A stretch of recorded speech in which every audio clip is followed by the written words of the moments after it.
শীতকাল মানে পিঠেপুলির উৎসব, তাই আজ আপনাদের সাথে শেয়ার করব ভাজা পিঠে বা গুড় পিঠের রেসিপি। চাল বাটার ঝামেলা ছাড়াই ঘরে থাকা মাত্র 2-3টি উপকরণ দিয়ে বানিয়ে নেওয়া যায়। পিঠেগুলো বানানো খুবই সহজ, আপনারা একবার দেখলেই বানিয়ে নিতে পারবেন। তাহলে এই পিঠেগুলো কিভাবে বানাবেন দেখতে থাকুন পুরো রেসিপিটি। তার আগে বন্ধুরা, বেঙ্গলি কুকিং যদি নতুন বন্ধু হয়ে থাকেন তাহলে চ্যানেলটিকে সাবস্ক্রাইব করে রাখবেন। প্রথমে একটা বড় বলে নিচ্ছি 1 কাপ ময়দা,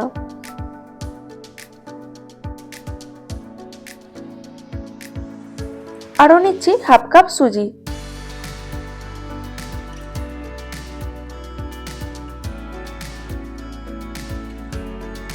সামান্য একটু লবণ দিচ্ছি।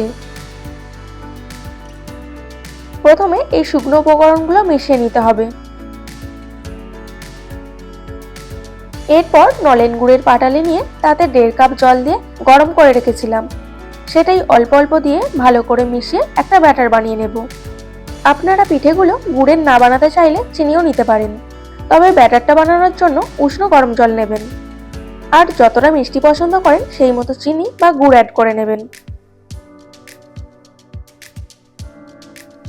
ব্যাটারটা ভালো করে মিশিয়ে নিয়ে কিছুক্ষণ এইভাবে ফেটিয়ে নেবেন। ব্যাটারটা যত ভালো করে ফেটাবেন পিঠেগুলো তত ভালো ফুলবে।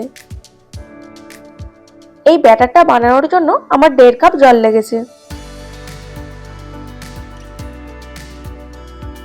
এবার একটা কড়াতে রিফাইন্ড অয়েল দিয়ে গরম করে নেব। পিঠেগুলো ছাঁকা তেলে ভাজবো, তাই বেশি করে তেল দিচ্ছি।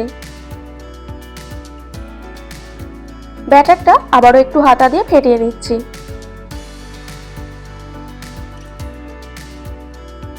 ব্যাটারটা খুব বেশি পাতলা বা খুব বেশি মোটা হলে হবে না, ঠিক এই রকম মিডিয়াম রাখবেন। তেল ভালোভাবে গরম হয়ে গেছে, এবার 1 হাতা ব্যাটার নিয়ে তেলেতে দিয়ে দেব।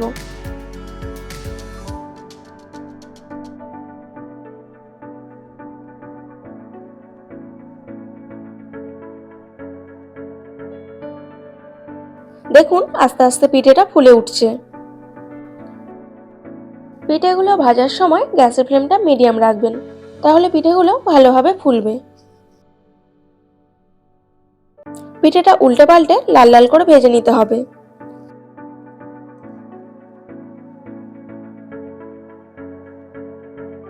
একইভাবে সব পিঠেগুলো ভেজে নেব।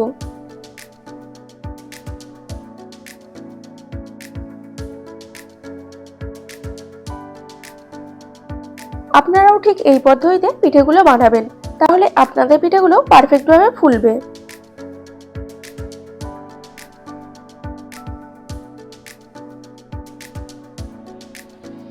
আজকের রেসিপিটি আপনাদের কেমন লাগলো অবশ্যই কমেন্ট বক্সে জানাবেন। রেসিপিটি ভালো লাগলে অবশ্যই একটি লাইক দিয়ে কাছের বন্ধুদের শেয়ার করবেন। আরও এরকম নতুন নতুন রেসিপি পেতে চ্যানেলটিকে সাবস্ক্রাইব করে পাশে থাকা বেল আইকন প্রেস করে অল নোটিফিকেশন অন করে রাখবেন। আর যদি ফেসবুক থেকে ভিডিওটি দেখে থাকেন তাহলে পেজটিকে ফলো করে রাখবেন, তাহলে পরবর্তী নতুন ভিডিওর নোটিফিকেশন সবার প্রথমে আপনার কাছে পৌঁছে যাবে। আজকের মতো এই পর্যন্তই, দেখা হচ্ছে নতুন কোনো রেসিপি নিয়ে। ভালো থাকবেন, সুস্থ থাকবেন, ধন্যবাদ।